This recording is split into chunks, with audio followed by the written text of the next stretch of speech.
Book of revolution, ప్రకటన గ్రంథ వివరణ, ది బైబిల్ స్టడీ. శక్తివంతమైన వాక్యము మన స్థితిగతులను మార్చును, నిత్యత్వమునకు చేర్చును. దైవజనులు డాక్టర్ సీరం ఐజక్ గారిచే అందించబడే ప్రకటన గ్రంథ వివరణ ప్రతి బుధవారం సాయంత్రం 6 గంటలకు ఫేస్బుక్ లైవ్ ద్వారా వీక్షించండి. ఎందుకు, ఏమిటి, ఎలా అనే మీ ప్రశ్నలకు బైబిల్ యొక్క సమాధానం. ముఖ్య గమనిక, ప్రకటన గ్రంథం మీద కానీ దైవ సేవకులు తెలియజేసే విషయాల మీద కానీ మీ యొక్క అభిప్రాయం కామెంట్స్ ద్వారా తెలియచేయగలరు. Don't miss it.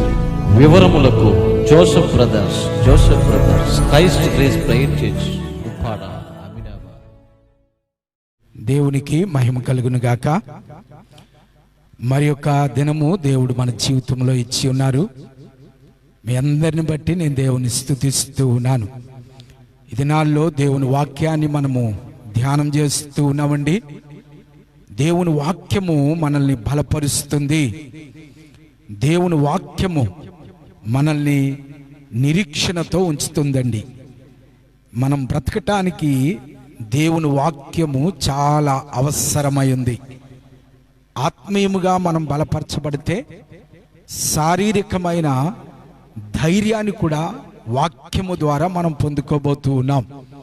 ఈ దినాల్లో మన దేశం కొరకు, రాష్ట్రం కొరకు మనం ప్రార్థన చేయాలి.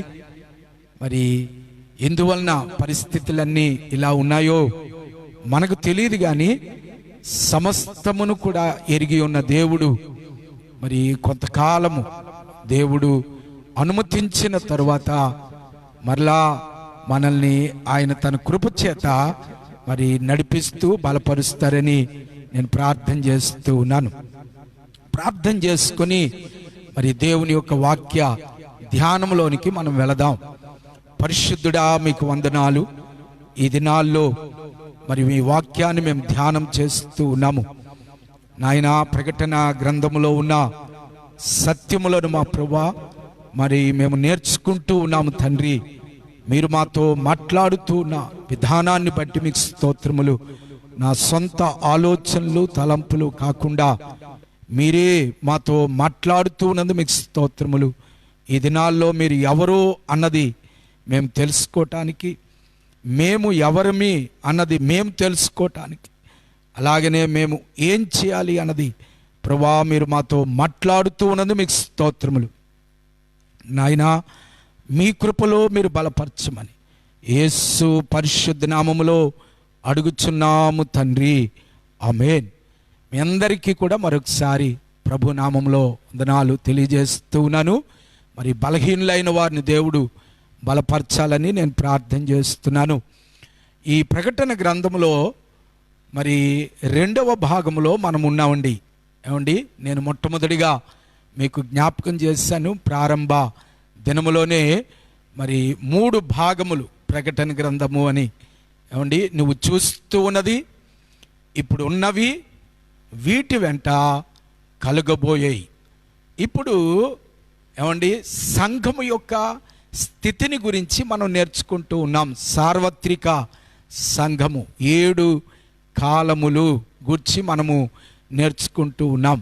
ఇప్పుడు 3వ సంఘమునకున్న వర్తమానము, మరి ఈ సంఘ కాలం యొక్క అనుభవాలు కూడా మనకు అనేకమైన విషయాలు నేర్పిస్తూ ఉన్నాయి అనే సత్యాన్ని నేను మీకు జ్ఞాపకం చేస్తున్నాను. ఈ 2వ అధ్యాయము 12వ వచనము నుండి 17వ వచనం వరకు, chapter 2 verse 12 to 17. So I'm going to share some things about the book of Revelation and this portion. ఈ భాగంలో నుండి కొన్ని మాటలు మీతో పంచుకోవాలని నేను ఆశపడుతూ ఉన్నాను. ఇది 2 క్లాసెస్గా నేను తీసుకోవాలనుకుంటూ ఉన్నాను. మొదటిది ఏమండి, మొదటి క్లాస్లో యేసు ప్రభువారు ఎవరు అన్నది 12వ వచనములో మనం చూస్తూ ఉన్నాము. Who is Jesus? ఏమండి, how we can understand the Christ Jesus, మొదటి భాగము. రెండవ భాగం ఏమిటి అంటే, ఈ సంఘము ఏ పరిస్థితుల్లో ఉన్నది, సంఘము ఎక్కడున్నది అన్నది రెండవ భాగములో మనం చూస్తూ ఉన్నాం. ఇక మూడవది ఏమిటంటే సంఘము క్రీస్తులో ఎలాగున్నది, ఏమండి సంఘము క్రీస్తులో ఎలా ఉంది అన్నది మనము మూడవ భాగముగా చూస్తూ ఉన్నాము. ఇక నాలుగో భాగం ఏమిటంటే సంఘములో ఉన్న కొన్ని బలహీనతలు, సంఘములో ఉన్న కొన్ని బలహీనతలు. ఐదవది ఏమిటంటే సంఘము ఏమి చెయ్యాలి. ఏమండి ఈ 5 విషయాలు చాలా క్లుప్తంగా నేను మీ ముందు ఉంచబోతూ ఉన్నానండి. 5 విషయాలు మీరు నోట్ చేసుకుంటూ ఉన్నారని నేను అనుకుంటూ ఉన్నాను.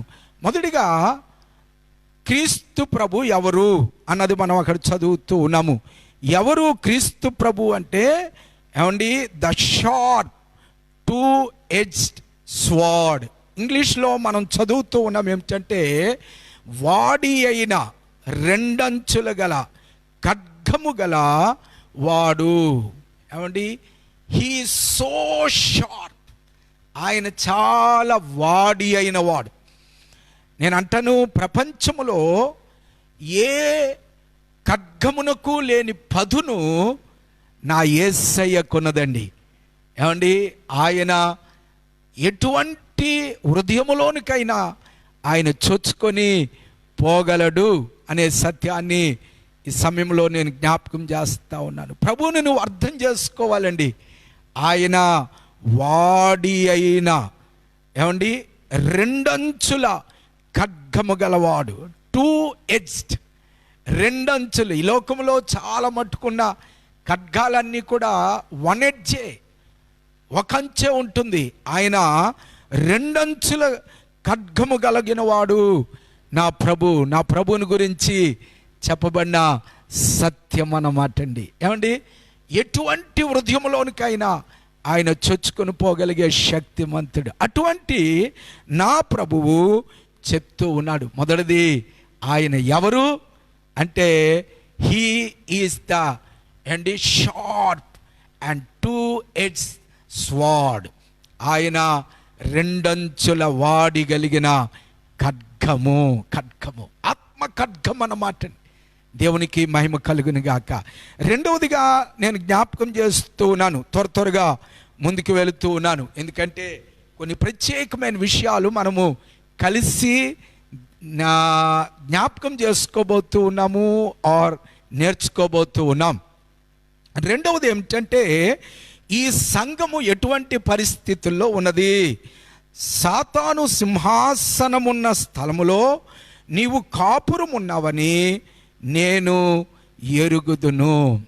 ఏమండి ఈ సంఘకాలము చాలామంది పండితులు చెప్పడం ఏమిటంటే ఈ సంఘకాలము 3వ సంఘకాలము ఇంచుమించుగా క్రీస్తు శకం 312వ సంవత్సరము నుండి 605వ సంవత్సరం వరకు, AD 312 to 605 AD.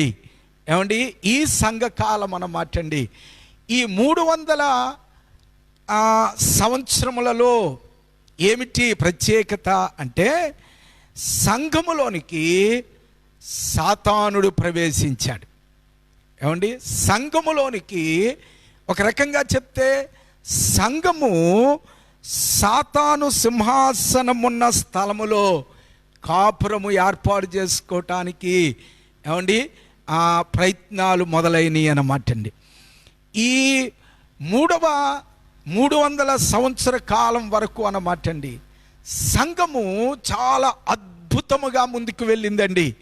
పితరులు, అపోస్తులు, చర్చ్ ఫాదర్స్ వీరందరి యొక్క ఏమండి శ్రమ, వారి యొక్క త్యాగము, సంఘము శ్రమల గుండా ఏమండి మనం స్మరణ సంఘమును గురించి చూసాం, సువాసనను వెదజల్లుతూ ముందుకు వెళ్ళింది.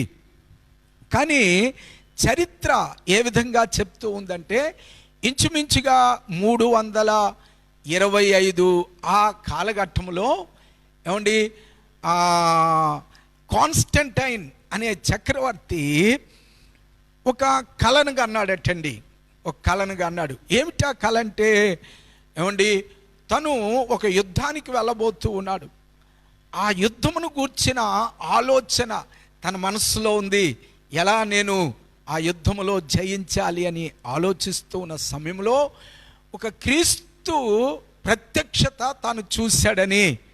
ఏమండి అంటే తనకు ప్రభు ప్రత్యక్షమయ్యి, పర్వాలేదు నువ్వు వెళ్ళి ఆ యుద్ధములో జయిస్తావు అని చెప్పటము తను చూచాడని కొంతమంది చరిత్రకారులు చెప్తూ ఉంటారు. అలా చూసిన తర్వాత అతడు ఒక తీర్మానం చేసుకున్నాడట. ఏమిటా తీర్మానం అంటే, నేను వెళ్ళి యుద్ధములో జయించిన పిమ్మట తిరిగి వచ్చిన తర్వాత నేను ఇతనినే నమ్ముకుంటాను అన్నది అతని యొక్క తీర్మానం. వెళ్ళాడు, యుద్ధం చేశాడు, జయించాడు, తిరిగి తను వచ్చాడటండి. వచ్చిన తర్వాత ఇక క్రైస్తవ్యాన్ని తను ఒక రాయల్ రిలీజియన్గా ప్రకటించటం జరిగిందనమాట.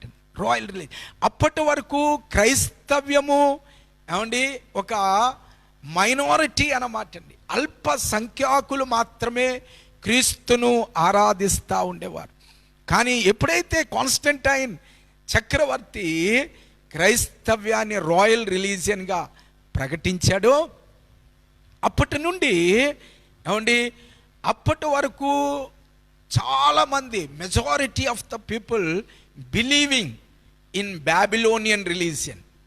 వాళ్ళ యొక్క కస్టమ్స్ సిస్టమ్ అంతా కూడా బబులోని యొక్క మతం అన్నమాట. బబులోని యొక్క పద్ధతులు. వాళ్ళు ఏమండి తల్లి బిడ్డను ఆరాధిస్తూ ఉండేవారు.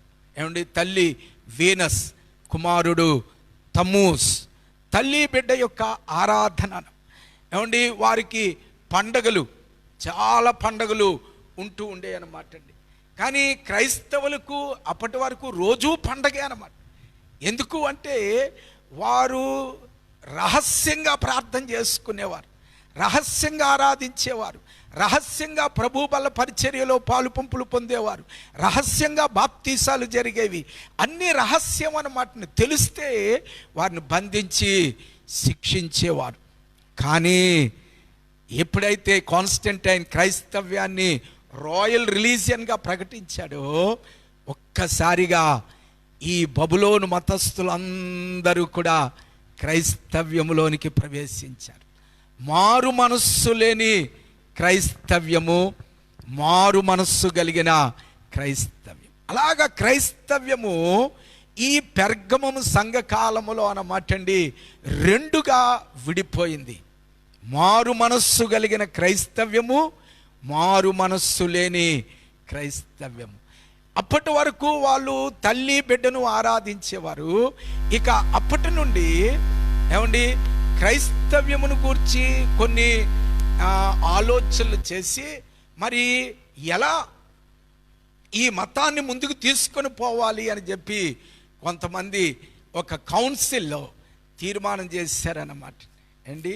ఆ తీర్మానంలో వారు ఏమన్నారంటే, ఎలాగనూ అప్పటి వరకు బబులోను మతస్థులకి తల్లి కుమారుని యొక్క ఆరాధన ఉంది కాబట్టి ఇక నుండి క్రైస్తవ్యములోనికి మరియా అలాగనే బాలుడైన యేసు యొక్క ఆరాధనను ప్రవేశపెడదాం. అప్పటి వరకు ఎలాగా క్రీస్తును ఆరాధిస్తున్నారు కాబట్టి క్రైస్ట్ మాస్ జరుగుతుంది కాబట్టి ప్రతి సంవత్సరము డిసెంబర్ 25ని క్రైస్ట్ మాస్ని ఆరాధిద్దాము. ఏమండి క్రైస్ట్ మాస్. ఇలాగ కొన్ని పండగలు పబ్బములు క్రైస్తవ్యములోనికి ప్రవేశించినాయి అన్నమాట. ఇక అప్పటి నుండి క్రైస్తవ్యము రూపురేఖలన్నీ కూడా మారిపోయినాయి. క్రైస్తవ్యం యొక్క ఏమండి the Christianity became the royal religion. ఇప్పుడు కూడా క్రైస్తవ్యము అలాగే ఉందన్నమాట అండి. చాలామంది ఏమండి గొప్ప గొప్ప వాళ్ళు, క్రీస్తును హృదయములో కలిగి లేని వాళ్ళు కూడా మేము క్రైస్తవులము అని చెప్పుకుంటూ ఉన్నారు. ఇప్పుడు కూడా సంఘము రెండుగా విడిపోయింది. ఒకటి క్రీస్తు ప్రభు యొక్క రాకడ కొరకు పరిశుద్ధముగా సిద్ధపడుతూ ఉన్న సంఘం ఒకటి. రెండోది క్రీస్తు విరోధి కొరకు ఏమండి భూమి మీద ఉన్న ఆచారాలు పద్ధతులు వీటితో సిద్ధపడుతూ ఉన్న సంఘము. ఈ మధ్య ఒకరు పెట్టారన్నమాట అండి, ఏంటంటే ఆభరణ ధరించుకుంటే నరకానికి వెళ్ళిపోతారా అన్నది ఒక ఆయన క్వశ్చన్ మార్క్ పెట్టాడన్నమాట. ఏమండి నరకానికి వెళ్ళిపోతారా వెళ్ళరా అన్నది కాదు అక్కడ ప్రశ్న. ఏమండి ఆచారాలు పద్ధతులు దేవుడు ఏం చెప్పాడు నిర్గమాకాండంలో? ఎందుకు దేవుడు ఆభరణాలు తీసేయమన్నాడు? ఎందుకు ఈ లోకములో ఉన్న ఆచారాలు పద్ధతులు ఇవన్నీ కూడా విడిచిపెట్టమని చెప్పాడు అంటే, ఏమండి మీరు లోబడనొల్లని ప్రజలు కనుక దేవుడు చాలా ఖచ్చితంగా చెప్పాడు అన్నమాట అండి. ఏమండి ఆభరణాలు వేసుకుంటే నరకానికి వెళ్ళిపోతారా వెళ్ళరా అన్నది కాదు అక్కడ విషయం అండి. కానీ బైబిల్ ఏం చెప్తుంది ఆభరణాల గురించి? ఏమండి బైబిల్ ఏం చెప్తుంది అంటే, మీరు లోబడనొల్లని ప్రజలు కనుక ఒక్క క్షణము నేను మీ మధ్యకు వచ్చినట్లయితే నేను ఏమి చేతునో అది మీరు తెలుసుకోవాలి. చూడండి 4వ వచనములో మనం చదువుతూ 3వ వచనములో నిర్గమాకాండము 33వ అధ్యాయము 3వ వచనం అండి. ఎక్సోడస్ చాప్టర్ 33:3 మీరు లోబడనొల్లని ప్రజలు కనుక నేను మీతో కూడా రాను, త్రోవలో మిమ్మును సంహరించదునేమో అని మోషేతో చెప్పాను. ప్రజలు ఆ దుర్వార్తను విని దుఃఖించిరి. ఎవడును ఆభరణములను ధరించుకొనలేదు. కాగా యెహోవా మోషేతో ఇట్లను, నీవు ఇశ్రాయేలీలతో మీరు లోబడనొల్లని ప్రజలు ఒక్క క్షణమాత్రము నేను మీ నడుముకు వచ్చిన మిమ్మును నిర్మూలము చేసేదను గనుక మిమ్మును ఏమి చేయవలనో అది నాకు తెలియనట్లు మీ ఆభరణములను మీ యొద్ద నుండి తీసివేయుడి. మీ ఆభరణములను మీ యొద్ద నుండి తీసివేయుడి. ఆమేన్. పరిశుద్ధాత్మ దేవుడు చెప్తూ ఉన్న మాట అన్నమాట. మీ ఆభరణములను మీ యొద్ద నుండి తీసివేయడి అంటే ఆభరణములు దేవుడు ఎందుకు తీసుకోమన్నాడు అన్నది కొంతమంది ప్రశ్న. ఆభరణములు అవసరము కొరకు, అంతేగాని ఆభరణములు నీకును దేవునికి మధ్య ఆటంకముగా ఉండకూడదు. నేను ఈ మాట ఎందుకు చెప్తూ ఉన్నానంటే, సంఘములోనికి ఆచారాలు వచ్చేసినాయండి. పెర్గమము కాలములో సంఘములోనికి ఏమండి రకరకాలైన లోకములో ఉన్నవన్నీ కూడా ప్రవేశించినవి. చాలామంది అంటారు ఆభరణాలు దేవుడు తీసుకోమన్నాడు కదండి ఐగుప్తులో, అవసరము కొరకు. బంగారం వద్దు అని నేను చెప్పటం లేదు, బంగారము నీకు అవసరమైనప్పుడు. కానీ ఈ ఆభరణాలు వీరు తీసుకున్న తర్వాత ఏమండి దేవుడు మందిరానికి కట్టమని, మందిరమును తన యొక్క దేవుని చిత్త ప్రకారంగా మందిరమును కట్టమని 25వ అధ్యాయములో చెప్పినప్పుడండి ఏమండి దేవుడు చెప్పాడు, మందిరము కట్టటం కొరకు వారి దగ్గర నుంచి మీరు తీసుకొనవలసిన అర్పణలు అని దేవుడు చెప్పాడు. నిర్గమాకాండము 25వ అధ్యాయము 3వ వచనములో మీరు వారి యొద్ద నుండి తీసుకొనవలసిన అర్పణలు ఎందుకు? మందిరము యొక్క నిర్మాణము కొరకు. జాగ్రత్తగా మీరు చూడండి. ఆభరణములు అవసరము కొరకు, బంగారము అవసరము కొరకు, నాట్ ఫర్ ద ఎక్స్పోజిషన్. నీకు నువ్వుగా ఏమండి కనుపరుచుకోవటం కొరకు కాదన్నమాట, నీకు నువ్వుగా ఏమండి చూపించుకోవటం కొరకు కాదు. బంగారము, వెండి, ఇత్తడి వారి దగ్గర నుంచి ఎలా తీసుకోమన్నాడు దేవుడు? అక్కడ మనం చదువుతూ ఉన్నాము, వారు మనపూర్వకంగా విత్ ద హోల్ హార్ట్ వాళ్ళు సమర్పించుకోవాలి. ఎవరిచ్చారండి? మనపూర్వకంగా ఎవరిచ్చారు? లేవీయులు మాత్రమే ఇచ్చారు. మరి 32వ అధ్యాయములో ఏం చేశారు? తక్కిన వారందరూ అంటే వాళ్ళు మందిరానికి ఇవ్వలేదండి ఆభరణాలు. వాళ్ళు దేనికి ఇచ్చారండి? 32వ అధ్యాయంలో మనం చదువుతూ ఉన్నాము. ఏమండి, వాళ్ళు దూడను తయారు చేయటానికి అహరోను దగ్గరికి వారు తీసుకొని వచ్చారండి, దూడను తయారు చేయటానికి.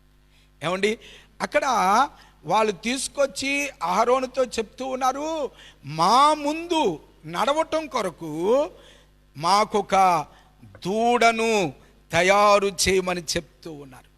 32వ అధ్యాయము 3వ వచనము చూడండి. 32 చాప్టర్ వర్స్ 3.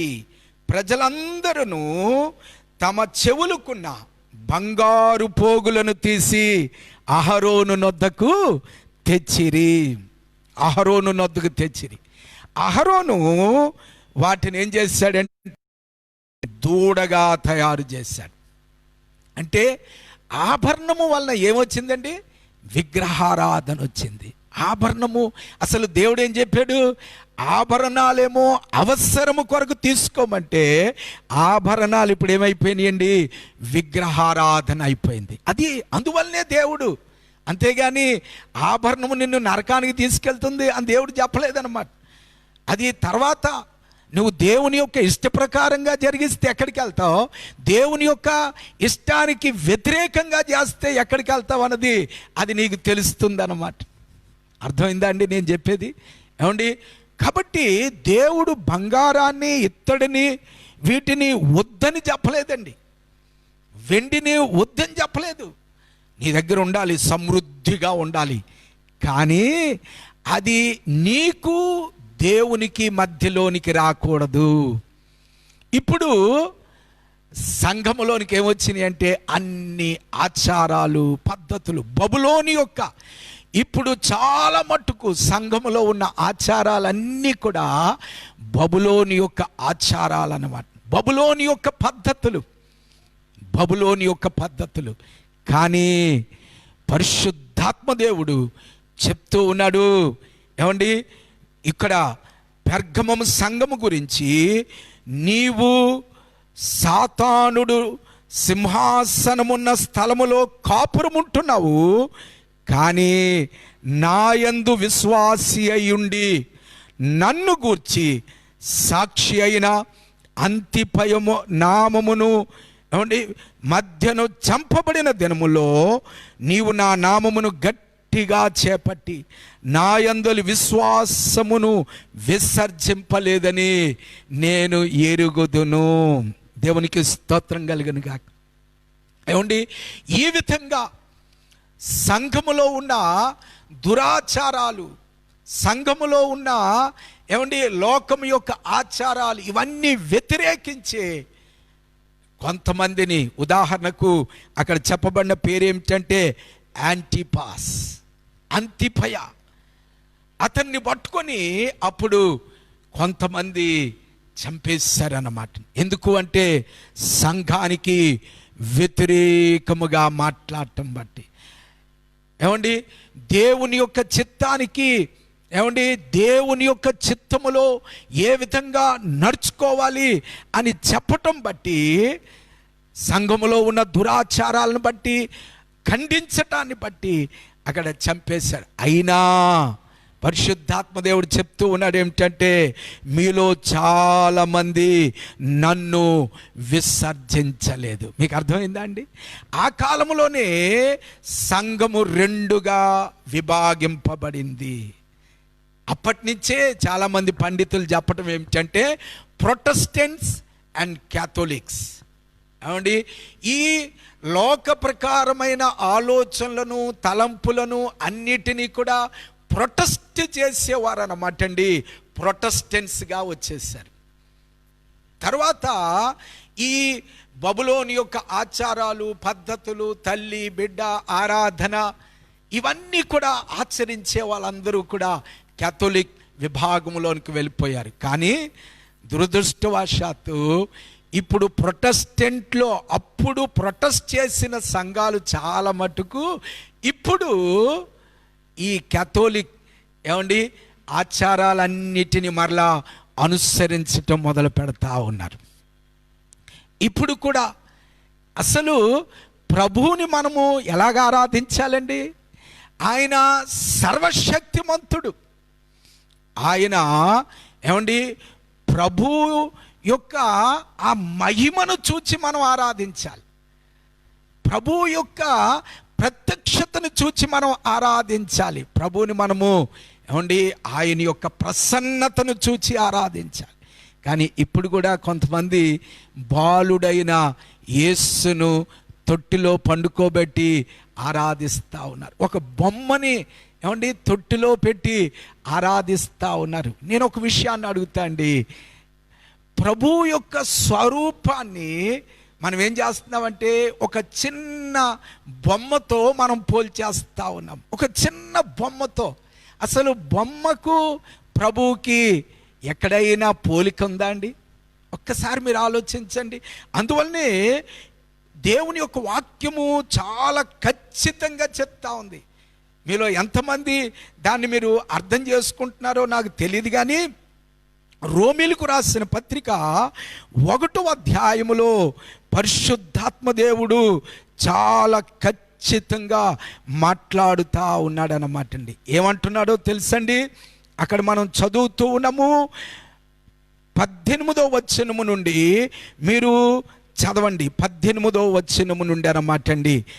నేను ఒక మాటను మీకు చదువుతా ఉన్నాను. 20వ వచనము, ఆయన అదృశ్య లక్షణములను, ఆయన నిత్య శక్తి, దేవత్వము, జగతుత్పత్తి మొదలుకొని సృష్టింపబడిన వస్తువులను ఆలోచించుట వలన తేటపడుచు ఉన్నవి. వారు నిరత్తురులై ఉన్నారు. వారు నిరత్తురులై ఉన్నారు. వారు అర్థం చేసుకోవటం లేదు. దేవుని యొక్క ఆ ప్రత్యక్షతను వారు అర్థం చేసుకోవటం లేదు. ఎలా మార్చేస్తున్నారటండి? 23rd verse, వారు అక్షయుడగు దేవుని మహిమను క్షయమగు మనుష్యుల యొక్కయు, పక్షుల యొక్కయు, చతుస్పాద జంతువుల యొక్కయు, పురుగుల యొక్కయు ప్రతిమా స్వరూపములుగా మార్చిరి. ఆ 23వ వచనం మీరు చాలా ఏమండి స్పష్టంగా చదవండి. They are exchanging, 23rd verse, they are exchanging the glory of the immortal God for the images resembling mortal man and birds and animals and creeping things.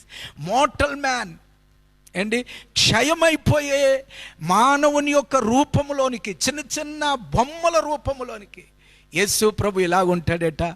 మానవుడి రూపంలోనికి. చాలామంది ఏమంటారంటే ఆయన స్వారూప్యము, ఆయన పోలిక అంటూ ఉంటారు. కానీ ఆయన స్వారూప్యము, ఆయన పోలిక ఏంటండి? ఆత్మీయమైన స్వారూప్యము, ఆత్మీయమైన పోలిక. అంతేగాని నువ్వు చిన్న చిన్న బొమ్మలలోనికి యేసు ప్రభు యొక్క రూపాన్ని మార్చుకోకూడదు అని పరిశుద్ధాత్మ దేవుడు జ్ఞాపకం చేస్తా ఉన్నాడు. ఇటువంటి ఆ యొక్క రూపములోనికి మార్చకుండా ఏమండి నీవు ప్రభు కొరకు నిలవబడే ఒక వ్యక్తిగా నిలవబడాలని పరిశుద్ధాత్మ దేవుడు ఏమండి ఈ సంఘ వర్తమానం ద్వారా మాట్లాడుతూ ఉన్నాడు. పెర్గమము కాలములోనికి వచ్చేసరికి సంఘము 2గా విడిపోయింది. అదే మనము ప్రకటన గ్రంథము 2వ అధ్యాయము 12వ వచనము నుండి మనం చూస్తూ ఉన్నాము. ఇప్పుడు సంఘము సాతాను సింహాసనమున్న స్థలములో ఉంటా ఉంది. ఏమండి ఇప్పుడు ప్రస్తుతము లోకాన్ని ఏలుతూ ఉన్నాడు సాతానుడు. లోకాన్ని ఏలుతా ఉన్నాడు సాతానుడు. అందువల్లనే ప్రభుతో కూడా అన్నాడు, ఏమండి ప్రభుని శోధించటానికి సాతానుడు ఏమన్నాడో తెలుసు కంది, ఇదిగో నీవు నాకు మ్రొక్కినట్లయితే నేను ఈ సమస్తమును నేను నీకు ఇచ్చేస్తాను అని ప్రభుతో చెప్తా ఉన్నాడు అన్నమాట అండి. నీవు నాకు ఈ లోకరాజ్యములన్నిటినీ ఏమండి, మత్తయి సువార్త 4వ అధ్యాయము 8వ వచనములో మనం చదువుతా ఉన్నాము. మిగుల ఎత్తైన కొండ మీదకి ఆయన తోడుకుని పోయి ఈ లోకరాజ్యములన్నిటినీ వాటి మహిమను ఆయనకి చూపి, నీవు నాకు సాగిలపడి నమస్కారం చేసిన ఎడల వీటన్నిటినీ నేను నీకు ఇచ్చేదను. ఒక విషయాన్ని నేను జ్ఞాపకం చేస్తాను. లోకములో ఉన్న మహిమలు, లోకములో ఉన్న సమస్తమైన ఆకర్షణ, లోకములో ఉన్న అందము, లోకములో ఉన్న భోగాలు, లోకములో ఉన్నవన్నీ కూడా అపవాది చేతిలో ఉన్నాయండి. అపవాది చేతిలో ఉన్నాయి. అందువల్లనే మీరు చూడండి, చాలామంది కోటీశ్వర్లు ఏమండి ధనాన్ని వారు ఏ విధంగా సంపాదిస్తున్నారో మనకు తెలుసు. చాలామంది అనుకుంటా ఉంటారు, ఇదేంటండి నేను ఎంత ప్రార్థన చేసినా కోటీశ్వరుని అవటం లేదండి, నేను ఎంత ప్రార్థన చేసినా నాకు కోట్లు వచ్చి పట్టడం లేదండి. ఏమండి, దేవుడు మనల్ని ఈ భూమి మీద పెట్టింది కోట్లు ఈ భూమి మీద ఉన్న సంపాదించడం కొరకు కాదు, ఆత్మలను ప్రభువు దగ్గరికి నడిపించటానికి. నీకు ఎంత అవసరమో అంత దేవుడు నీకు ఇస్తాడు. దేవుడు నీకు ఇస్తాడు. ఒకవేళ నీకు కోట్లు దేవుని నామ మహిమ కొరకు కావాలా, దేవుడు ఇస్తాడు. బట్ ఆ కోట్లు మీద నీ మనసు కాదు. ఒకటి అర్థం చేసుకోవాలి నువ్వు. దేవుడు ధనవంతులను ఏమండి ఇష్టపడ్డు అని కొంతమంది అనుకుంటూ ఉంటారు తప్పుగా. లేదండి, బైబిల్ గ్రంథంలో మనం చూస్తే ప్రపంచములోనే ఆ కాలములో గొప్ప ధనవంతులు బైబిల్లో మనం చూస్తున్నాం. ఇస్సాకు గొప్ప ధనవంతుడు, అబ్రహాము గొప్ప ధనవంతుడు, మహారాజు యోబు ఇంకా గొప్ప ధనవంతుడు. కానీ ఈ ధనవంతులందరినీ కూడా దేవుడు ఎందుకు ఏర్పాటు చేసుకున్నాడు అంటే దేవుని నామ మహిమ కొరకండి. అంతేగాని వాళ్ళ మనస్సులు ధనం మీద లేదండి. వాళ్ళ మనస్సులు ధనం మీద లేవు అండి. అది వాళ్ళకి దేవుడిచ్చిన ధనం అన్నమాట.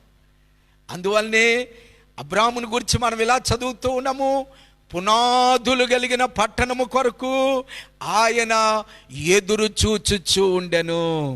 ఆయన గుడారములో ఉంటూ ఈ భూమి మీద తనకు ఏర్పాటు చేయబడిన స్థలములో తను ఉంటూ తను చూసేది ఎవరి వైపు అంటే ఏమండి, సమస్తమునిచ్చిన దేవుని వైపు అన్నమాట. కానీ ఈ దినాల్లో చాలామంది ఏమండి ధనము సంపాదించడం కొరకు ఎన్ని మోసాలు చేస్తూ ఉన్నారు, ఎంత ఫీట్స్ చేస్తూ ఉన్నారు. క్రైస్తవ లోకములోనికి కూడా ఈ మోసాలు ప్రవేశించినాయండి. క్రైస్తవ లోకములోని కూడా డబ్బులు సంపాదించడం కొరకు. నో, దేవుడు మనల్ని పిలిచింది సంపాదించుకోవటం కొరకు కాదు, సంపాదన కొరకు కాదండి. ఎందుకంటే ఈ లోకము యొక్క ఐశ్వర్యం అంతా కూడా, ఈ లోకము యొక్క భోగాలన్నీ కూడా అపవాది చేతుల్లో ఉంది. నిజంగా యేసయ్యే కానీ ఐశ్వర్యం సంపాదించుకోవడానికి వస్తే ఒక్క మాట చెప్తే ఆయనకి ఈ లోకం అంతా ఇచ్చేస్తానంది అపవాది, ఈ లోకం అంతా ఇచ్చేస్తానంది. కానీ అపవాదికి ఒక విషయం తెలియదు. ఆదాము దగ్గర నుంచి దొంగిలించిన ఈ ఐశ్వర్యం, ఆదాము దగ్గర నుంచి దొంగిలించిన ఈ లోకమంతా కూడా, అసలు ఇదంతా ఎవరిది? దేవుడు ఆదాముకి ఇచ్చాడు. ఏమండి, దేవుడు ఆదాముకి ఇచ్చాడు. ఆదాము దగ్గర నుంచి అపవాది దొంగిలించింది. అపవాది దగ్గర నుంచి దేవుడు ఎలా తీసుకోవాలో ఆయనకి తెలుసు. దేవునికి స్తోత్రం కలుగును గాక. ఆయన ఎలా తీసుకోవాలనుకున్నాడంటే అపవాది యొక్క తలను చితక్కొట్టి ఆయన తీసుకోవాలనుకున్నాడు అనమాట. ఆయన అపవాది యొక్క తలను చితక్కొట్టాడు. తోకతో వాడిప్పుడు ప్రస్తుతము పనిచేస్తూ ఉన్నాడు. వానికి అంతం వచ్చేసింది అన్నమాట. అంతం వచ్చేసింది. త్వరగా సంఘాన్ని ఆయన ఇక్కడి నుంచి తీసుకొని వెళ్ళిపోయిన తర్వాత, ఆయన వివాహం చేసుకున్న తర్వాత మరలా మనల్ని ఇక్కడికి తీసుకొని ఆయన రాబోతూ ఉన్నాడు. అప్పుడు మనకు పట్టాభిషేకము చేయబోతూ ఉన్నాడండి. మనం అప్పటి వరకు వెయిట్ చేయాలండి. మనము దేని కొరకు తొందరపడకూడదు. ఈ దినాల్లో మానవుని యొక్క స్వభావం ఏమిటంటే ప్రతిదానికి తొందరపడటమే. ప్రతిదానికి. పోయిన వారంలో కొన్ని నేను ఒకటి జ్ఞాపకం చేశాను. రాజుగారు ఇచ్చిన బహుమానాన్ని తొందరపడి అతడు నష్టపోయాడని. ఏమండి, తండ్రి కుమారునికి చెప్తా ఉంటాడు అన్నమాట అండి, నీవు నా దగ్గర తర్బీదు పొందు, నేను తర్వాత నిన్ను రాజుగా ప్రతిష్ఠించబోతూ ఉన్నాను అని. కానీ కుమారుడు ఏమనుకుంటున్నాడంటే, ఈ తండ్రే లేకపోతే నేను రాజునైపోతాను కాబట్టి తండ్రిని పక్కన పెట్టేద్దాం అనుకుంటూ ఉన్నాడు. తొందరపడుతూ ఉన్నాడు. ఇప్పుడే కోటీశ్వరుడు అయిపోవాలి, ఇప్పుడే ఏదో చేసేయాలి. లేదండి, మనకొక సమయం ఉంది. మరలా మనము 7 సంవత్సరాలు ఏమండి పరలోకములో నుండి భూమి మీదకి వచ్చిన తర్వాత 1000 సంవత్సరాల పరిపాలనకు ముందు ఆయన మనలను ఈ భూమి మీద ప్రతిష్ఠించబోతూ ఉన్నాడు. దేవునికి మహిమ కలుగును గాక. కనుక ప్రస్తుతము సాతాను చేతిలో ఉన్న దాని కొరకు ప్రాకులాడొద్దు. అపవాది కూడా ఐశ్వర్యం ఇస్తుందండి, అది చాలామందికి తెలియటం లేదు. అపవాది కూడా ఈ లోకములో ఉన్న భోగాలు ఇస్తుంది. కానీ ఒకటి మాత్రం నేను చెప్తున్నానండి, అపవాది ఇస్తాడు, నీకు నెమ్మది లేకుండా చేస్తాడండి. అది ఈ ఐశ్వర్యవంతులు అందరికీ నెమ్మది లేకపోవటానికి గల కారణం ఏమిటంటే, ఎవరు ఎత్తుకెళ్ళిపోతారు. ఏమండి, చాలామందికి ఇదే బాధ అన్నమాట అండి. ఎందుకో తెలుసండి, అపవాది ఇచ్చే ఆశీర్వాదానికి నెమ్మది ఉండదు.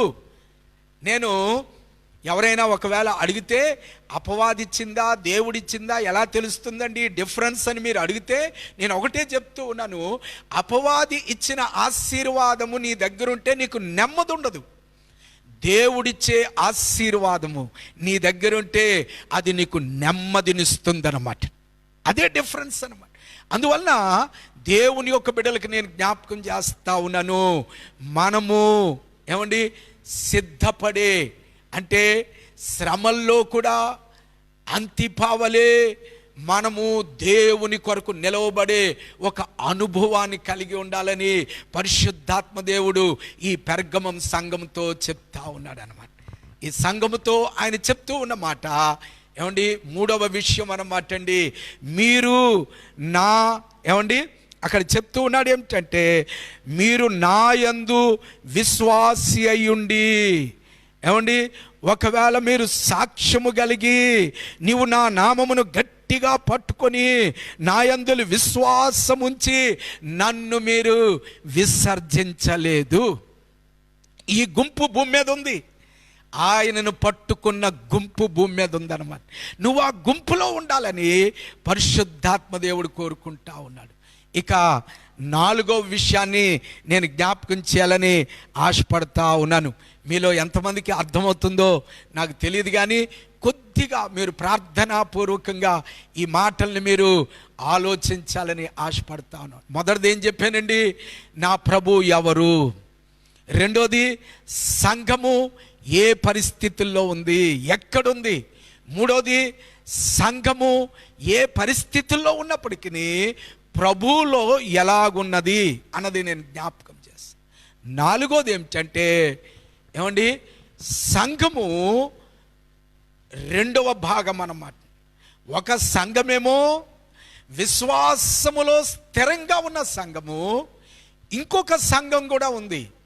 దానిని గురించి ప్రభువారు వేదన పడుతూ ఉన్నారు. అందువల్లనే ఆయన ఏమంటున్నాడంటే, చూడండి, ఇదిగో నేను మీ మీద కొన్ని తప్పిదములు మోపవలసి ఉన్నది. 14వ వచనము.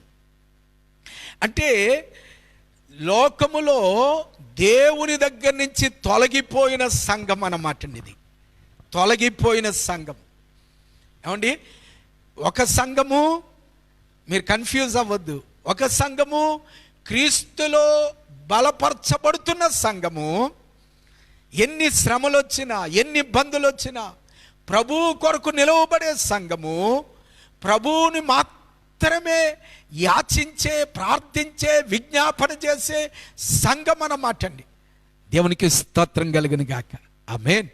రెండవది ఏమిటంటే, ఈ సంఘములోనికి ఏమేం ప్రవేశించినాయి అటండి, అక్కడ మనం చదువుతున్నాము, విగ్రహములకు బలి ఇచ్చినవి తింటూ ఉన్నారు.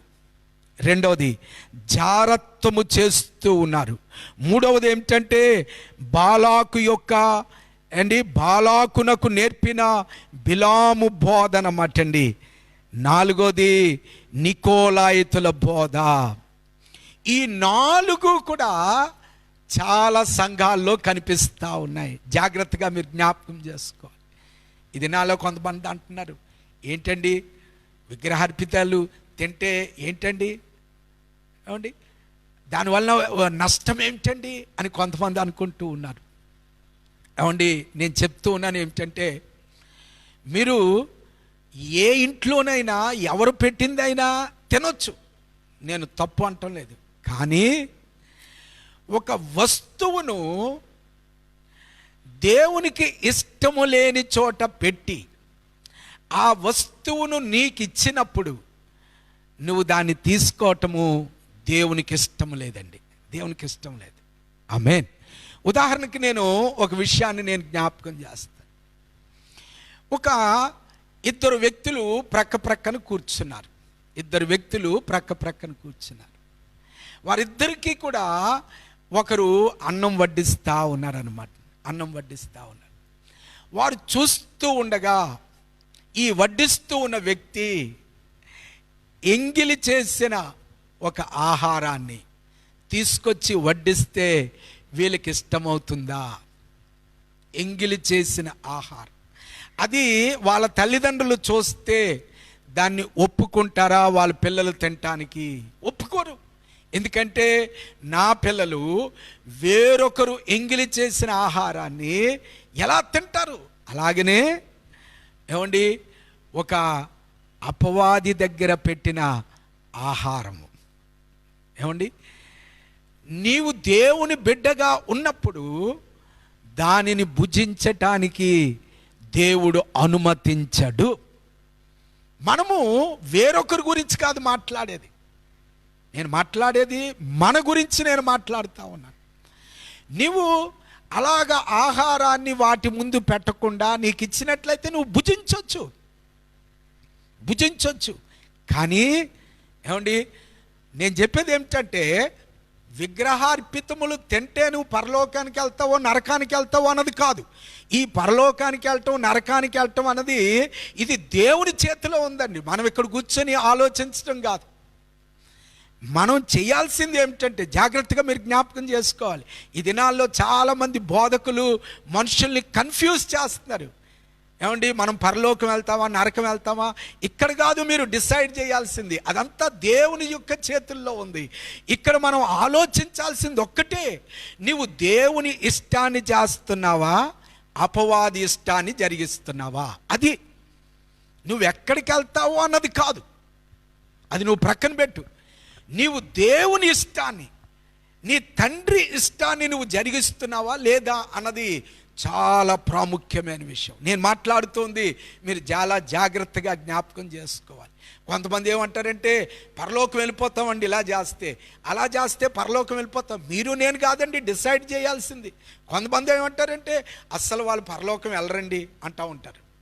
ఏమండి ఇది చాలామందికి ఒక సిల్లీ థింగ్ అయిపోయింది అనమాట. మాట్లాడితే పరలోకం. కొంతమంది ఇంకా అండి వెరైటీగా చెప్తూ ఉంటారు. ఏంటో తెలుసా అండి, మా సంఘానికి వస్తే మేము ఇక్కడి నుంచి పరలోకానికి పంపించడానికి కొన్ని ఏర్పాట్లన్నీ చేస్తాము. ఇదేదో మామూలుగా ఫ్లైట్కి పంపించినట్లుగా ట్రైన్కి పంపించినట్లుగా మా దగ్గరికి వస్తే మేము పంపిస్తాము అని. నో, ఈ భూమి మీద నేను చెప్తూ ఉన్నాను, ఎవరు ఎవరిని ఎక్కడికి పంపించలేరు, పరలోకానికి కానీ నరకానికి. దైవ సేవకులమైన మా పని ఏమిటంటే ఒక్కటే నేను చెప్తున్నాను, దేవుని చిత్తాన్ని బైబిల్లో రాయబడింది, ఆ దేవుని చిత్తాన్ని నువ్వు గైకొనేటట్లుగా నేర్పించటమే మా పని, అంతకన్నా ఎక్కువగా కాదనమాట. కాబట్టి నీవు ఏమండి దేవుని బిడ్డవు కనుక, దేవుని బిడ్డవు ఎలాగేయో మనం ఆయన రక్తము చేత కొనబడిన వారం మనం. ఒకవేళ నువ్వు అనుకోవచ్చు నేను దేవుని బిడ్డను ఎలాగయ్యానండి అంటే, ఆయన నిన్ను రక్తమిచ్చి కొనుక్కున్నాడండి. ఆయన రక్తమిచ్చి కొనుక్కున్నాడు. ఆమేన్. ఒక తల్లి తన బిడ్డ మీద ఎందుకంత ప్రేమ చూపిస్తుందో తెలుసండి? ఏమండి, ఆ ప్రేమ రక్తబంధం అన్నమాట. రక్తబంధము. ఎంతగా బిడ్డ తల్లిని ద్వేషించినప్పటికీ తల్లి బిడ్డను ప్రేమిస్తుంది. రక్తబంధము. యేసయ్యకు మనకు ఉన్న బంధము, నా దేవునికిని ఏమండి మనకి ఉన్న బంధం ఏమిటంటే రక్తానుబంధం అండి. We are bond with blood. మనము క్రీస్తు రక్తము చేత. అందువల్లనే ఆయన ఏమంటూ ఉన్నాడంటే, నేను పరిశుద్ధుడును గనుక మీరును పరిశుద్ధులుగా ఉండుడి. నేను మిమ్మల్ని కొనుక్కున్నాను రక్తం ఇచ్చి, మీరు నా సొత్తు, మీరు నా యొక్క స్వకీయ సంపాద్యము అంటూ ఉన్నాడండి. నా సొంత సంపాదన మీరు అంటా ఉన్నాడు. ఏమండి, దేవుని యొక్క సంపాదన అటండి మనం. కనుక మనము ఏమండి, నేను చెప్తూ ఉన్నాను, ఏదో బొమ్మ దగ్గర పెట్టింది దేవుని బిడ్డలు తినకూడదు. దేవుడు చెప్తా ఉన్నాడు. ఏమండి, ఇక నో ఎక్స్క్యూజ్, నో ఎక్స్క్యూజ్. ఏమండి, అక్కడ ఖచ్చితంగా చెప్పాడు, మీరు తినకూడదంటే తినకూడదంతే, తింటాను అంటే అది మీ ఇష్టం, విడిచిపెట్టేస్తా. కానీ నువ్వు సంఘములో ఒక దేవుని బిడ్డగా ఉంటూ దేవుని చిత్తానికి లోబడి జీవించే బిడ్డగా ఉండాలి అంటే నువ్వు తప్పనిసరిగా పరిశుద్ధత కలిగి ఉండాలి. రెండవది ఏమిటంటే జారత్వము, అపవిత్రత. అపవిత్రత. కొంతమంది ఏమంటున్నారో తెలుసా అండి? ఏమండి, దేవునిది ఆత్మ అండి, దేవునిది ఆత్మ. కాబట్టి ఆత్మ శుభ్రంగా ఉంటే చాలు, శరీరం ఎలాగున్నా పర్వాలేదండి అని కొత్త ఫిలాసఫీ. కానీ వాక్యం ఏం చెప్తుందో తెలుసా అండి? నీ శరీరము ఏమండి, నీ దేహము దేవుని యొక్క మందిరము. నీ శరీరము, నీ శరీరం అన your body is the temple of God. ఇంగ్లీష్లో your body is the temple of God. కాబట్టి ఈ శరీరం అంతా కూడా అన్నమాట అండి దేవుడు ఆయన విమోచించాడు. ఆయన విమోచించింది ఏమిటంటే ఒక ఆత్మ మాత్రమే కాదండి.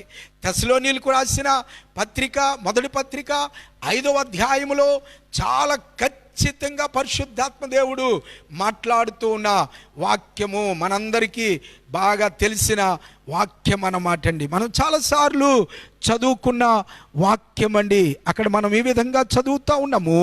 23rd verse, 23వ వచనము, తెస్సలోనీయులకు రాసిన పత్రిక 5వ అధ్యాయము 23వ వచనము. ఏమని చదువుతున్నాము? దేవుడే మిమ్మును సంపూర్ణముగా పరిశుద్ధపరచునుగాక. Now the God of peace himself sanctify you completely. సంపూర్ణముగా నిన్ను ఏమండి పరిశుద్ధపరచునుగాక. ఆత్మయు జీవమును శరీరమును. అక్కడ క్లియర్గా మనం చూస్తూ ఉన్నాము. Soul, body and spirit. ఆత్మ, శరీరము, ఏమండి జీవము, ఈ మూడు కూడా రాకడయందు, మన ప్రభు అయిన యేసుక్రీస్తు రాకడయందు నిందారహితముగా సంపూర్ణముగా ఉండునట్లు కాపాడబడునుగాక. అందువలన కొంతమంది నేర్పించేది ఏమిటంటే సిగరెట్లు కాల్చినా పర్లేదండి, తాగినా పర్లేదండి, ఎలా తిరిగినా పర్లేదు, ఇదంతా శరీరం దండి. ఆత్మ శుభ్రంగా ఉండాలండి అంటా ఉన్నారు కొంతమంది, కన్ఫ్యూజ్ చేస్తూ ఉన్నారు. ఇక్కడ బైబిల్ ఏం చెప్తుందండి?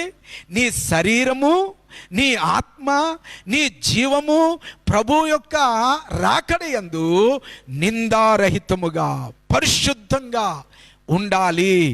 కాబట్టి రెండవది, ఆ గుంపులోని ఉండకూడదు. ఏ గుంపు? జారత్వము గుంపులోను ఉండకూడదు, అపవిత్రత గుంపులో ఉండకూడదు, విగ్రహారాధన గుంపులో ఉండకూడదు. మూడవది ఏమిటంటే ఏమండి, అక్కడ మనం చదువుతూ ఉన్నాము బిలాము యొక్క బోధన అన్నమాట అండి. సమయం అవుతుంది కాబట్టి నేను త్వరగా చాలా వేగంగా వెళ్తా ఉన్నాను.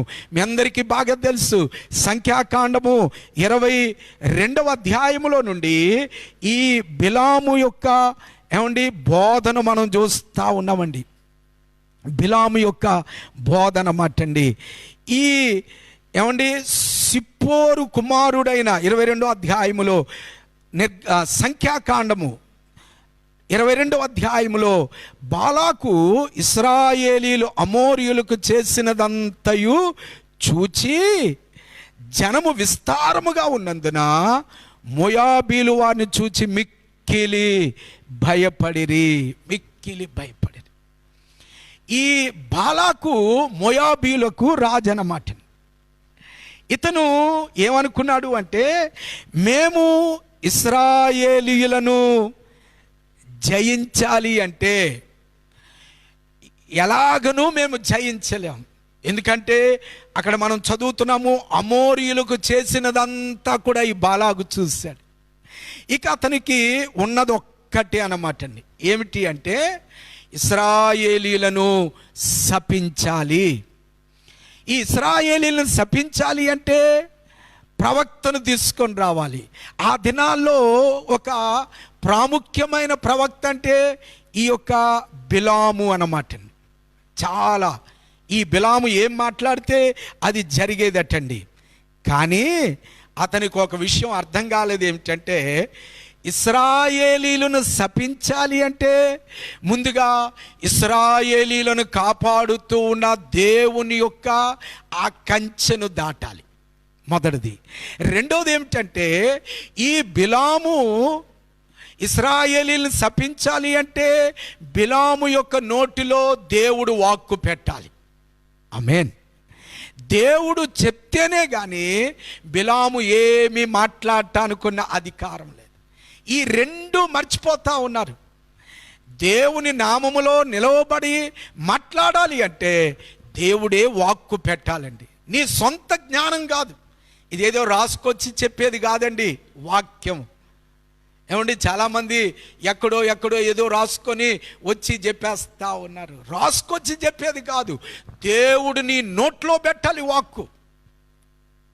ఏమండి, ఇక్కడ బాలాక్ ఏమనుకున్నాడంటే, నేను కొంత స్క్రిప్ట్ రాస్తాను, ఆ స్క్రిప్ట్ ప్రకారంగా బిలాము ఇశ్రాయేలీలను శపిస్తే సరిపోతుంది అనుకున్నాడు అనమాట. బిలాము కూడా రెడీ అయిపోయాడు. బాలాకు చెప్పింది. బిలాము ఏమనుకున్నాడంటే, నో ప్రాబ్లం, దేవుడు ఏమనుకోలే, నేను ఏమండి దేవునితో ఒక మాట చెప్పేసి ఏమండి నేను బయటకు వచ్చేసి ఇశ్రాయేలీలను శపిస్తాను అని అనుకున్నాడు. ఇక నేను ఒక్క మాట చూడండి, అక్కడ చదువుతా ఉన్నాను 22వ అధ్యాయములో అన్నమాట అండి. 7వ వచనములో, మోయాబు పెద్దలు మిద్యాను పెద్దలు సోదె సొమ్మును చేత పట్టుకొని బిలాము దగ్గరకు వచ్చి బాలాకు మాటలను అతనితో చెప్పగా, ఏమండి, బాలాకు మాటలను అతనితో చెప్పగా బాలాకు ఏం చెప్పాడండి, ఈ జనమును శపించుము. అదండి 6వ వచనములో బాలాకు మాటలు ఏమిటంటే, ఈ జనమును శపించుము, వారు నాకంటే బలవంతులు, వారిని నేను హతము చేయుటకు నా దగ్గర బలము లేదు. ఏమండి, ఇది బాలాకు యొక్క మెసేజ్ అన్నమాట. అప్పుడు బిలాం ఏం చెప్పాలి, ఇది నాకు సాధ్యం కాదు అని చెప్పాలి. కానీ బిలాం ఏం చెప్పాడు, ఈ రాత్రికి మీరు ఇక్కడ ఉండండి, నేను యెహోవాను అడుగుతాను అన్నాడు. దేవుడు ఏం చెప్పాడు, ఇక్కడ మనం చదువుతూ ఉన్నాము, ఎవరా మనుషులు అంటే ఇలాగా బాలాకు యొక్క మనుషులు అంటే, అప్పుడు దేవుడు చెప్పాడు, నీవు ఇప్పుడే వచ్చి నా నిమిత్తం వారిని శపింపుము అని వారు అంటూ ఉన్నారు కాబట్టి నీవు వారితో వెళ్ళకూడదు అని దేవుడు చెప్పాడు. నీవు వారితో వెళ్ళకూడదు ఏమండి అని చెప్తే మరలా ఏం చేశాడో తెలుసండి, బాలాకు ఇంకా కొద్దిగా ఎక్కువ బరువుని తీసుకొచ్చాడు అన్నమాట. ఇంకా ఎక్కువ బరువుని తీసుకొచ్చాడు అంటే ధనాన్ని, వీళ్ళందరినీ. అప్పుడు ఏమండి బిలాం ఏం చెప్పాలి, దేవుడు నాతో చెప్పాడండి నేను రాను అని చెప్పాలి. కానీ మరలా ఏమన్నాడు, ఒక్కసారి ఆగు, ఈ రాత్రికి దేవుడు మరలా ఏం మాట్లాడతాడో అండి. చాలామంది ఏమనుకుంటున్నారంటే ఇదే బిలాము బోధ అన్నమాట అండి. నేను విశదీకరించడం లేదు కానీ బిలాము యొక్క బోధ అంటే ఏమిటంటే దేవుడు మనస్సు మార్చుకుంటూ ఉంటాడు పరిస్థితులను బట్టి. అది బిలాము బోధ. క్లుప్తంగా నేను చెప్తున్నాను, నో, దేవుడు మనస్సు మార్చుకునేవాడు కాదు. ఒక్కసారి నీతో ఆయన ఏం మాట్లాడతాడో అదే విషయము ఏమండి చివరి వరకు అది దేవుడు నిలవబడతాడు అన్నమాట. మరి దేవుడు ఎందుకు వెళ్ళమన్నాడు బిలాముతో? ఏమండి దేవుడు ఒక మాట చెప్పాడు, ఇదిగో నువ్వు నా మాట వింటం లేదు కాబట్టి నేను నీతో గాడిద చేత బుద్ధి చెప్పిస్తాను, నువ్వు వెళ్ళు అని దేవుడు పంపించాడు. అదనమాట అండి. బిలాము తర్వాత అది అర్థం చేసుకోవాలి. ఏమండి చివరికి బిలాము ఏమైపోయాడంటే దేవుని యొక్క మనస్సును ఎరగని బోధ అన్నమాట.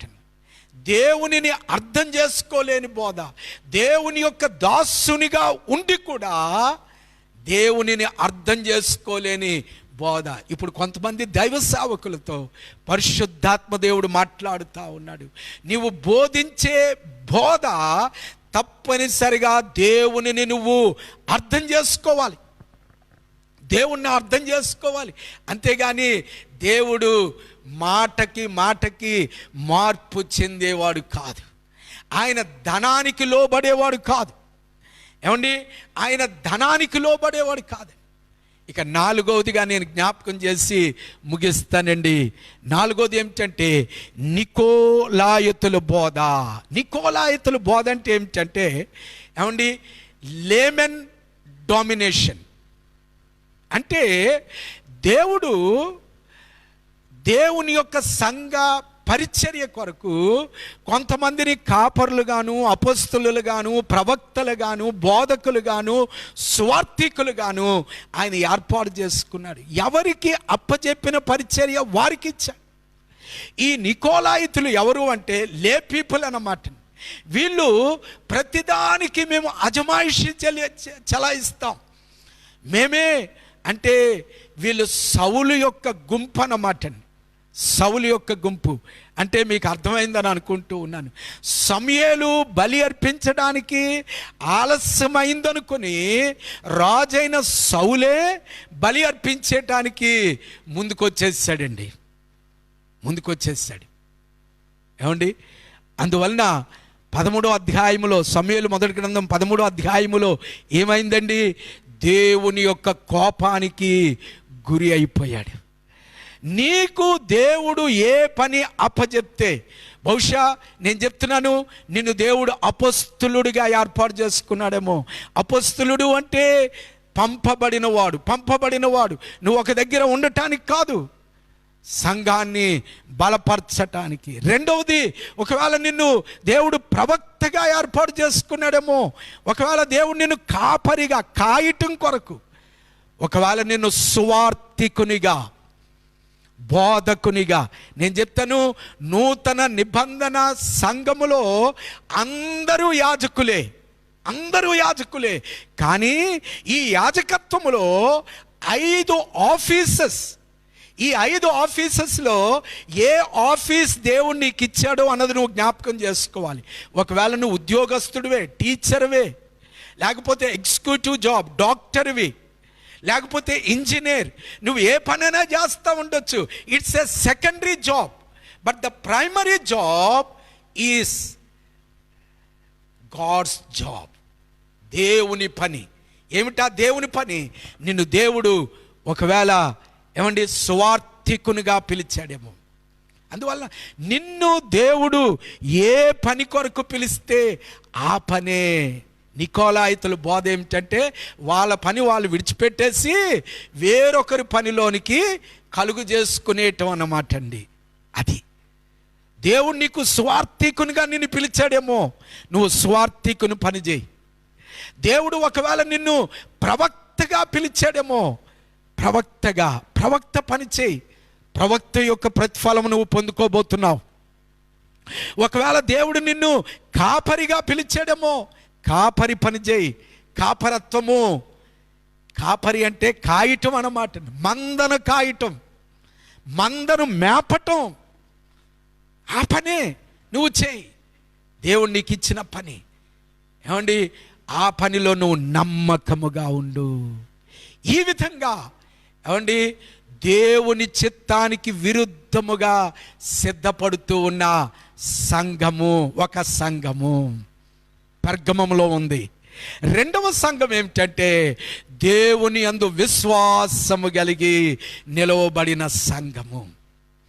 కనుక ఈ రెండు సంఘముల గురించి పరిశుద్ధాత్మ దేవుడు జ్ఞాపకం చేస్తూ చివరిగా ఆయన చెప్పిన మాట నేను చెప్పి ముగిస్తాను. ఇదిగో 5వది అన్నమాట అండి. మనము చేయవలసింది ఏమిటంటే ఏమండి, 16వ వచనము, మారు మనస్సు పొందుము, మారు మనస్సు పొందుము. ఏమండి, నువ్వు మారు మనస్సు పొందాలి. అది అంత్యకాలములో ఈ ఏమండి రకరకాలైన ఇబ్బందులు, ఇరుకులు, బాధలు, వేదనలు, ఈ కరోనా ఇదంతా ఎందుకు అంటే సంఘాన్ని మారు మనస్సు అనుభవంలోనికి నడిపించటానికి, అంతేగాని నిన్ను నాశనము చేయటానికి కాదండి. నిన్ను నాశనం కొంతమంది అనుకుంటున్నారు వాళ్ళు చచ్చిపోతున్నారండి, వీళ్ళు చచ్చిపోతున్నారండి. ఏమండి, వాళ్ళ పని అయిపోయిన తర్వాత దేవుడు తీసుకెళ్ళిపోతాడండి. అది ఒక ఏదో విధంగా దేవుడు తీసుకెళ్ళిపోతాడు.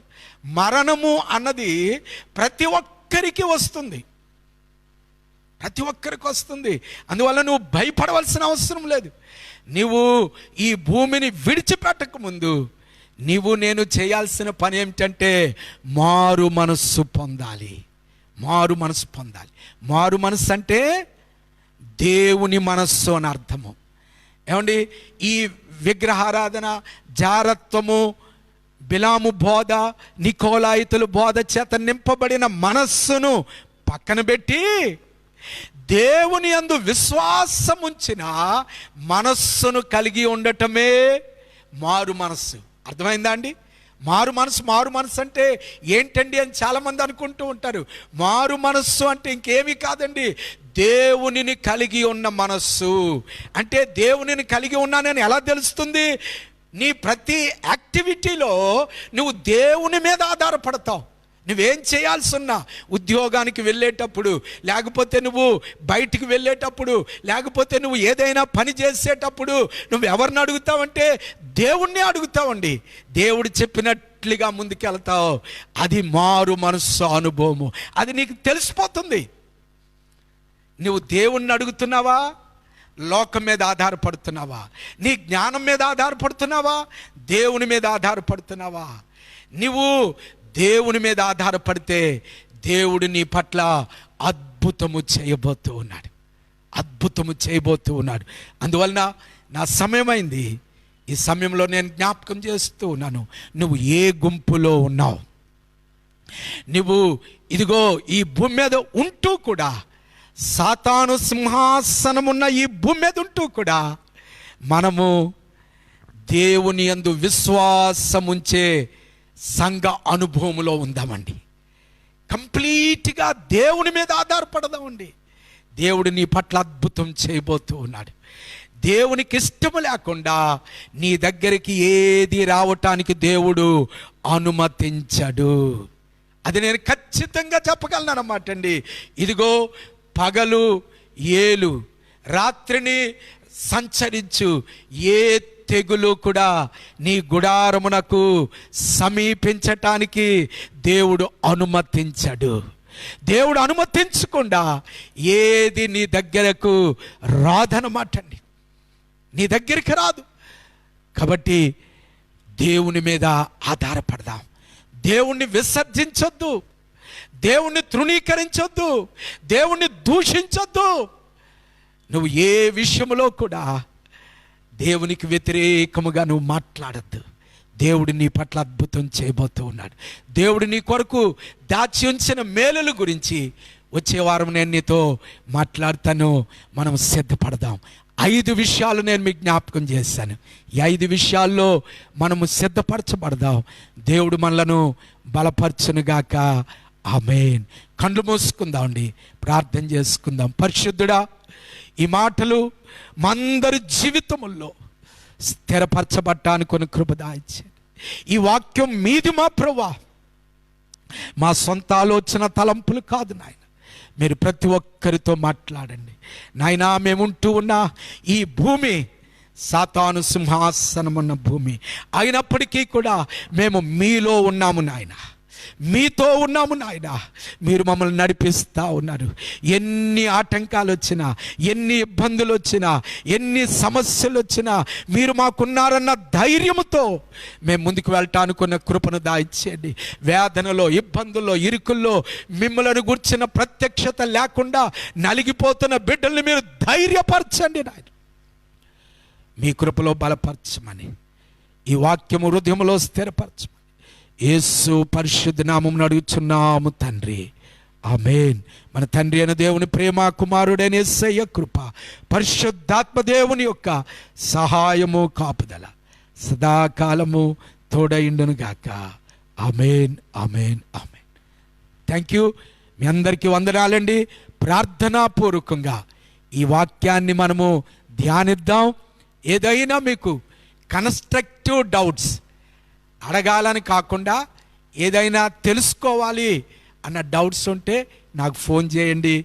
మనము దేవునిలో బలపరచబడదాం. దేవుడు దీవించను గాక. ఆమేన్. Thank you.